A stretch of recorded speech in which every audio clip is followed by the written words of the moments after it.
उल्टे कुक्रम 27 साल से ज्ञान दिया परमात्मा ने। कौन से सत्संग में, कौन सी पुस्तक में गुरुजी ने कहा कि सतलोक में मैथुन क्रिया से बच्चे उत्पन्न होते हैं? कौन से सत्संग में कहा कि सतलोक में आप और हमारी तरह मैथुन क्रिया से बच्चे उत्पन्न होते हैं? और जीने की राह पेज नंबर 247 और 258 पे क्या लिख रखा इन्होंने कि सतलोक में 90% बच्चे मैथुन क्रिया से पैदा होते हैं। कितनी बार सृष्टि रचना सुनी आपने? क्या कहा गुरुजी ने? सतलोक में शब्द से बच्चे उत्पन्न होते हैं। सब अच्छे। अरे मैथुन क्रिया काल ने करनी चाहिए तो काल को 21 ब्रह्मांड में निकाल दिया था भगवान ने। सतलोक में अगर मैथुन क्रिया से बच्चे उत्पन्न हो रहे हैं तो काल को वहीं रख लेते, यहां भेजने की जरूरत क्या थी? ये ज्ञान में मिलावट की गई है परमात्मा के, ये काल की साजिश है। और हम उन पुस्तकों को बांट रहे हैं, हम अपने भगवान को धोखा दे रहे हैं। और वहाँ में गीता हुआ सरलाद काटन कभी सरलाद वहाँ में पता नहीं क्या क्या सब सब पुस्तकों में इन्होंने मिलावट कर रखी है। 458 पेज पे। पुण्यात्मा, हमारे हिस्से की जेल आज हमारा गुरु भगवान भोग रहा है और फिर भी हम बाहर बकवाद कर रहे हैं। तो हम सतलोक की तरफ अपने वो कदम नहीं बढ़ा रहे, हम तो नरक की तरफ अपने कदम बढ़ा रहे हैं। सही है, सही है, सही है। तो ये विचार करने की बातें हैं। ऐसे दयालु परमात्मा से भी हम लोग मुंह मोड़े बैठे हैं।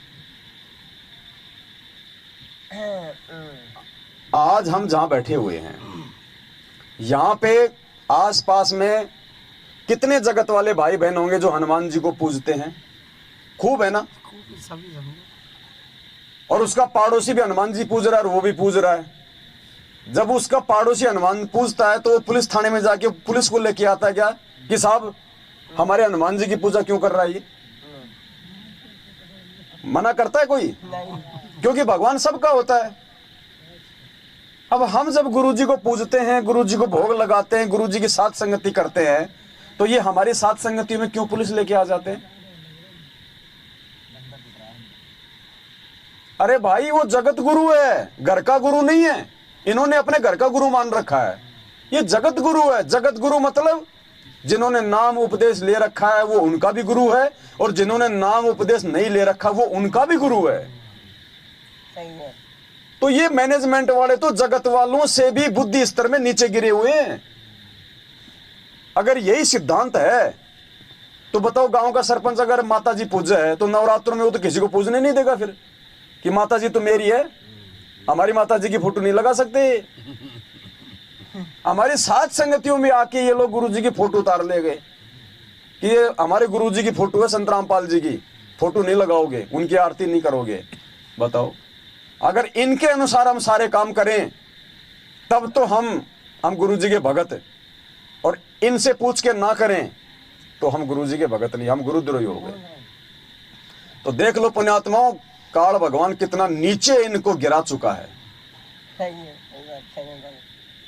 अब इस साथ संगति का यदि हम मैसेज डाल देते, ये तो हमने फोन करके भाई बहन बुला लिए, अगर मैसेज डाल दें या साथ संगति हो ही नहीं सकती, और हम इनके जैसे नीच हो नहीं सकते, वरना फिर हमारे गुरुजी का वचन टूटेगा, और वचन टूटेगा तो फिर गुरुजी नाराज होंगे। अरे एक ही बाप के बेटे आपस में लड़ेंगे तो बाप नाराज होगा, बाप क्या होगा? वो तो आदम वाली बात हो जाएगी, बाबा आदम वाली। जब वो जबरील नाम का फरिश्ता हजरत मोहम्मद को ऊपर लेके गया तो उसने देखा कि एक आदमी बैठा है, इधर देखता है तो रोता है, इधर देखता है तो हंसता है। तो मोहम्मद साहब ने पूछा कि जबरील ये कौन है? इधर देखता है तो हंसता है, इधर देखता है तो रोता है। बोले भाई ये बाबा आदम है। अच्छा हाँ। तो बोले रोता हंसता क्यों है? बोले एक तरफ जब ये स्वर्ग में अपनी अच्छी संतानों को देखता है तो हंसता है, और एक तरफ जब ये नरक में अपनी वो बद संतानों को देखता है तो रोता है। तो अगर पुण्यात्माओं यदि हम इनके जैसे हो जाएं तो गुरुजी की भी तो बाबा आदम जैसी वाली हालत हो जाएगी। तो हमने तो गुरुजी को नाराज नहीं करना। हम इनके 2 थप्पड़ खा रहे हैं, बहुत अच्छी बात है, कोई दिक्कत नहीं, हमारे भाई हैं, काल प्रेरित है, आज नहीं तो कल बुद्धि आएगी। मालिक कहते हैं जो तो को काटा बोवे ताको बोतो फूल, तो ये फूल के फूल हैं वाको हैं त्रिशूल। और कबीरा आप ठगाइए और न ठगिए कोई, आप ठगाई सुख होत हैं और ठगे दुख। तो भाई जब हमारा बाप इस काल भगवान के लोक में काल को धोखा देके छुपते छुपाते अपना ज्ञान प्रचार कर रहा है, तो हमें छुप छुप के साथ संगतियां करने में और आगे बढ़ने में क्या दिक्कत आ रही है? हम तो अपने बाप के रास्ते पे चलेंगे, हमारे गुरुजी के पद चिन्हों पे चलेंगे हम तो। पुण्यात्माओं, यदि हम भी इनकी तरह हो गए, लड़ाई झगड़े शुरू कर दिए, अब लड़ाई झगड़े होंगे, हम भी मान लो हम भी इनके जैसे हो गए, ये आ गए और हम इनकी बात ना माने और हम इनके साथ में वही गाली गलौज मारपीट करें, तो क्या होगा? पुलिस आएगी तो कहां ले जाएगी? थाने में। अब थाने में वो जगत वाला हमसे पूछेगा, अरे गधो, तुम एक गुरु के हैं और तुम क्या ड्रामा कर रहे हो? हम दुनिया को हम क्या शिक्षा दे रहे हैं? क्या सोचेंगे हमारे गुरुजी के बारे में वो? इसलिए हमारे गुरुजी की बदनामी ना हो, इसलिए हम लोग छुप छुपा के और ये साथ संगतियां कर रहे हैं, क्योंकि हम इनके जैसे नहीं हो सकते।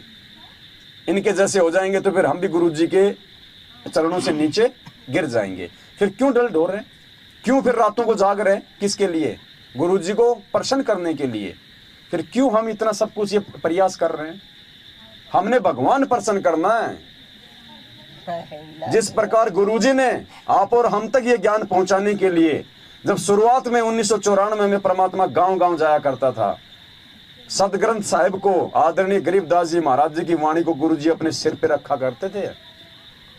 2 4 5 अपने भक्तों के साथ में गांव-गांव जाके, गुरुजी कहते हैं वहां जाके भक्तों के भैंसों के ठाण भी हम साफ करते थे। इतनी वहां पे वो गंदगी होती थी, उनके जाले हटाया करते थे, सफाई भी हम करते थे खुद।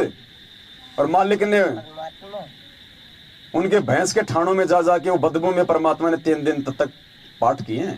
इस भक्ति को परमात्मा ने आगे पहुंचाया।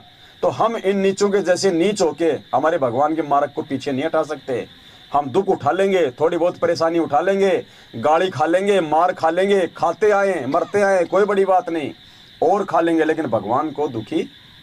और आने वाला समय फिर हमारा ही होगा, आने वाला समय भी हमारा ही होगा। फिर इनको आश्रम में झाड़ू तक निकालने की सेवा नहीं मिलेगी। पुण्यात्मा अगर ये जिंदा रहे तो उस समय तक। आगे समय बहुत खतरनाक है, आगे का समय इतना आसान नहीं है। महापुरुषों ने भविष्यवाणियां ठोक के कर रखी है, गुरुजी ने उनका समर्थन, और भगवान जिसकी भविष्यवाणी का समर्थन कर दे वो होगा। तो जय गुरुदेव ने कह रखा है कि आने वाले समय में अगर गंदी नाली में रोटी का टुकड़ा गिरा हुआ मिल जाएगा तो आदमी सोचे खा लूं तो जान बचेगी। वो समय आएगा। बहुत सारे भाई लोग कहते हैं कि ये पवनदास तो खाली डराता है, ये पवनदास खाली जो है भक्तों को भ्रमित करता है, ऐसा होगा वैसा होगा। भक्तों को डरा डरा के इसने अपना ये धंधा शुरू कर रखा है, जैसी उनकी सोच है। सोच पे कौन बैठेगा? पुण्यात्मा, ये डर नहीं है। गुरुजी कहते हैं चोर चोरी करने जाए, कोई कह दे भाई पकड़ा गया तो देख ले, फिर पिटाई भी होगी, जेल भी होगी, और वो कहे ना ना ये तो ऐसे डरा रहे हैं। डरा नहीं रहे, वो हकीकत बता रहा है। वो डरा भी रहा है और वो हकीकत भी बता रहा है। तो पुण्यात्माओं, दास को झूठ नहीं बोल रहा, ये हकीकत है जो गुरुजी ने बताई है।